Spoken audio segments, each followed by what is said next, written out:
आवाज news true voice. నమస్కారం Awaaz news కి స్వాగతం। కామారెడ్డి పట్టణంలో యూపీఎఫ్ తెలంగాణ జాగృతి ఆధ్వర్యంలో 72 గంటల నిరాహార దీక్ష పోస్టర్ ఆవిష్కరణ జరిగింది।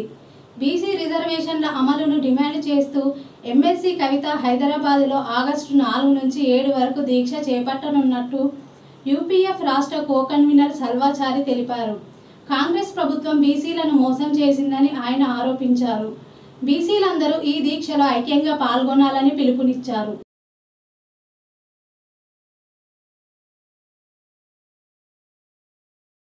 ఈ కాంగ్రెస్ ప్రభుత్వం బీసీలను మోసం చేస్తా వస్తుంది। ఇవాళ రాష్ట్రంలో బీసీల పక్షాన కులగణన జరుపుతూ మన దగ్గర ఎక్కడ కూడా గ్రామాన కూడా కులగణన జరిపినటువంటి దాంట్లో మన దగ్గర కూడా ఎక్కడ కూడా గ్రామం యొక్క మండలం యొక్క తాలూకా యొక్క జిల్లా స్థాయిలో కూడా వివరాలు ఎక్కడ తెలియజేయలేదు। ఈ వివరాలు తెలియకపోగా మొన్న డెడికేషన్ కమిషన్ ద్వారా తాత్సార్యం చేసి బీసీలు కొట్లాడితే తప్ప ఎక్కడ కూడా న్యాయం జరగలేదు। డెడికేషన్ కమిషన్ తాత్సార్యం జరిగి గణనలో కూడా మిస్టేక్ జరిగినా కూడా తాత్సార్యం జరిగినాక కూడా కమిషన్ వేసిన తర్వాత కోర్టు మొట్టికాయలు పెడితే తప్ప కమిషన్ వేయలేదు। ఆ కమిషన్ కూడా తాత్సార్యం చేస్తే మళ్ళా ప్రభుత్వం దానికి కాస్త గడువు ఇచ్చి కొనసాగించింది। ఆ తదనంతరం జరిగినటువంటి పరిణామాల లోపల మేము ఆర్డినెన్స్ చేస్తున్నాం, ఆర్డినెన్స్ తెచ్చి మేము బీసీలకు న్యాయం చేస్తామని చెప్పేసి ఆర్డినెన్స్ తెచ్చి వెంటనే కేవీటీసీ ప్రభుత్వానికి తెలియజేస్తారనుకున్నాం। ఆర్డినెన్స్ తెస్తే గవర్నర్ ద్వారా పెడితే సంతోషపడ్డాం। అది కూడా కాలయాపన చేస్తూ ఒకటో రెండో రోజులో వారం రోజుల్లో అయిపోయే దాన్ని తాత్సారం చేసి ఈనాడు పెద్ద ఎత్తున ఢిల్లీకి పంపారు। పెద్ద ఎత్తున ఒక 50 సార్లు ఢిల్లీకి పోయి పోతా వస్తా చూస్తా వస్తా అన్నట్టుగా చేస్తూ ముఖ్యమంత్రి గారు బహుజనుల పక్షాన ఎక్కడ కూడా న్యాయం చేసే విధంగా కనబడతలేదు। ఈ రేవంత్ రెడ్డి గారు కామారెడ్డి సాక్షిగా బహుజనులను ఆనాడు చెప్పి మోసం చేసి ఓటు దండుకున్నాడు। అదే విధంగా ఈనాడు బీసీలను జిల్లా తెలంగాణ రాష్ట్ర జాగృతి వ్యవస్థాపక అధ్యక్షురాలు శ్రీమతి కల్వకుంట్ల కవితక్క ఆదేశాల మేరకు ఈరోజు కామారెడ్డి జిల్లాకు ఇచ్చేసిన తెలంగాణ జాగృతి రాష్ట్ర కమిటీ తరఫున సలచారణ గారికి స్వాగతం తెలియజేస్తున్నాం తెలంగాణ జాగృతి జిల్లా శాఖ పక్షాన। అదేవిధంగా ఏదైతే బీసీ బిల్లు రిజర్వేషన్ సాధన కోసం తెలంగాణ జాగృతి కల్వకుంట్ల కవితక్క పోరాటం చేస్తుందో ఆ బీసీ బిల్లు సాధనపై ఆగస్టు 4, 5, 6, 7 తేదీన ఇందిరా పార్క్ దగ్గర నిరాహార దీక్ష చేపడుతుంది కావున దయచేసి అందరూ సహకరించాలి।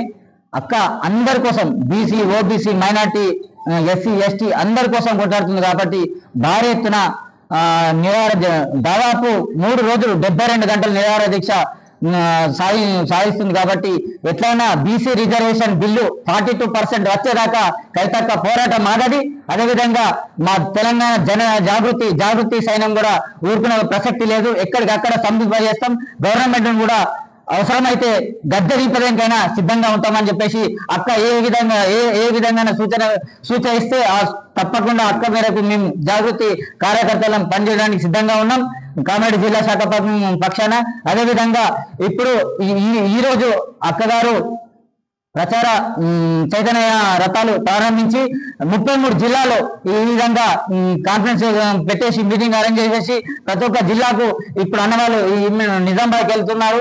వెంబడిని 33 జిల్లాలు పోస్టర్ ఆవిష్కరణ వేసుకొని భారీ ఎత్తున జన సమీకరించి ఇందిరా పార్క్ దగ్గర 4, 5, 6 తేదీన దానికి నిరాహార దీక్ష చేపడుతున్న కవితకు మద్దతుగా అందరూ బీసీ ఓసీ మైనార్టీ అన్ని కుల సంఘాలు అందరూ కలిపి రావాలని చెప్పేసి అక్కగారికి సహకరించి విజయవేశం చేయాలని చెప్పేసి చెప్తున్నా। ముఖ్యంగా జాగృతి తెలంగాణ జాగృతి 2006 స్థాపించింది కవితక్క। ఎన్నో సాంస్కృతిక కార్యక్రమాలు చేసింది, స్కిల్ డెవలప్మెంట్ కోర్సెస్ చేపట్టింది। దాని ద్వారా 1856 మంది ఉద్యోగులకు ఉద్యోగ అవకాశాలు వచ్చినాయి। దాంట్లో ప్రభుత్వ ఉద్యోగాలు కూడా అవకాశాలు ఎంతో మందికి లభించినాయి। కాబట్టి అదేవిధంగా దీన్ని అది ఇప్పుడు పిఎం విశ్వకర్మ అని చెప్పేసి ఇప్పుడు పెడుతున్నారు. కానీ కవితక దాదాపు ఎప్పుడో పెట్టేసింది 2006 19 సంవత్సరాలు తెలంగాణ జాగృతి స్వతంత్రంగా సేవా సంస్థలో ఉండి అక్క జాగృతిని వదులుకోకుండా అక్క కోసం కార్యకర్తలు మాలాంటి కార్యకర్తలు అక్క కోసం పనిచేయడానికి సిద్ధంగా ఉన్నారు. అక్క తూద తప్పకుండా ఏ విధంగా మాట ఇచ్చిందో దానికి నిలబెట్టుకునే రకంగానే మాట తప్పే ప్రసక్తి లేదని చెప్పేసి కవితక్క తరఫున మేము జాగృతి పక్షాన చెప్తున్నాం. అదేవిధంగా అక్కకు సంపూర్ణ మద్దతు ఉంటుంది. అన్ని కులాలు ఇప్పుడు బీసీల కోసం కొట్లాడుతుంది, ఓబీసీల కోసం కొట్లాడుతుంది. మాయ మాటలు చెప్పి ఈ రోజు కామారెడ్డి ముఖ్యంగా ఇక్కడ ప్రెస్ మీడియా సమావేశం ఏర్పాటు చేయడానికి ముఖ్య కారణం ఏంటంటే ఇక్కడ కామారెడ్డి డిక్లరేషన్ సీఎం రేవంత్ రెడ్డి గారు ఎన్నికల మేనిఫెస్టోలో హామీ ఇచ్చిండు. ఇక్కడ కామారెడ్డి డిక్లరేషన్ దానికి ఇచ్చింది కాబట్టి ఇక్కడి నుంచి మొదలు పెట్టింది కవితక్క శుభం కన్వెన్షన్ హాల్లో అక్కడ కాన్ఫరెన్స్ పెట్టేసి అక్కడి నుంచి మొదలుకొని ఈ రోజు ఇక్కడ దాకా వచ్చింది. మధ్య పెడుతున్నారు. ఇక్కడ గవర్నమెంట్ ఆర్డర్స్ రాలేదు, ఇప్పుడు రాలేదు, అప్పుడు రాలేదు అని స్థానిక సంస్థల ఎలక్షన్ కి రాకుండానే దానికి ఎవరుతున్నాడు. ఆగస్టు 5వ తారీఖున సీఎం రేవంత్ రెడ్డి గారు అక్కడ దీక్ష చేపట్టబోతున్నారు. ఎందుకు కవితక్క వణుకు పుడుతుంది. ఒక తెలంగాణ పార్లమెంట్ లో గల్లీ నుంచి ఢిల్లీ దాకా పార్లమెంట్ లేదంటే తెలంగాణ ఒక మహిళ ఆడపడచ్చు అని చెప్పేసి మన గౌరవ కవితక్క గారు తెలియజేస్తున్నా. అదేవిధంగా ఏ విధంగా అయితే కవితక్క హామీ ఇచ్చిందో మెడలు మంచైనా సరే గవర్నమెంట్ దించైనా సరే 42% రిజర్వేషన్ అందరికీ రావాలి, సమానంగా అందరు లీడర్ కావాలని చెప్పేసి మొన్న కూడా మన ఎన్ కన్వెన్షన్ హాల్లో కొంపల్లి దగ్గర ఎన్ కన్వెన్షన్ హాల్లో మీటింగ్ కూడా లీడర్ ప్రతి ఒక్క నాయకుడు కూడా లీడర్ కావాలని చెప్పేసి కవితక్క భారీ ఎత్తున సక్సెస్ అయింది ఆ ప్రోగ్రామ్. దానికి కవితక్క వచ్చేసింది.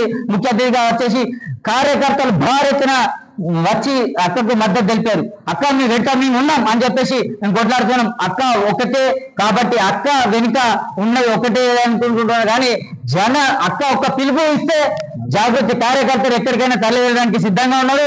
అక్క కోసం పనిచేయడానికి సిద్ధంగా ఉన్నారు. అక్క పూర్తి తప్పకుండా పనిచేయడానికి సిద్ధంగా ఉన్నారు. దయచేసి అందరూ గమనించాలి. అక్క మన అందరి కోసం కొట్లాడుతుంది. ఒక కవితక్క కోసం కాదు. కొంతమంది మాట్లాడుతున్నారు, ప్రతిపక్ష నాయకులు మాట్లాడుతున్నారు. అన్న చెప్పినట్టు ఓన్లీ కవితక్క ఓసీ కాబట్టి ఓసీ బిడ్డ కవితక్క గురించి మాట్లాడుతుండ్రు అని చెప్పేసి మాట్లాడుతుంది. అయితే ఓసీ గురించి అయితే కవితక్క మాట్లాడితే మా తప్పేముంది. బీసీ గురించి అన్ని కులాల గురించి మాట్లాడుతుంది. సబ్బండ వరన్న కులాల కోసం కవితక్క కొట్లాడుతుంది. ఓన్లీ ఓసీ కోసం కొట్లాడతలేదు కదా. BC, OC, minority, SC, ST అన్ని కులాలు 136 కులాల కోసం కవితక్క కొట్లాడుతుంది. కాబట్టి దయచేసి మిత్రులు అందరూ గమనించాలి.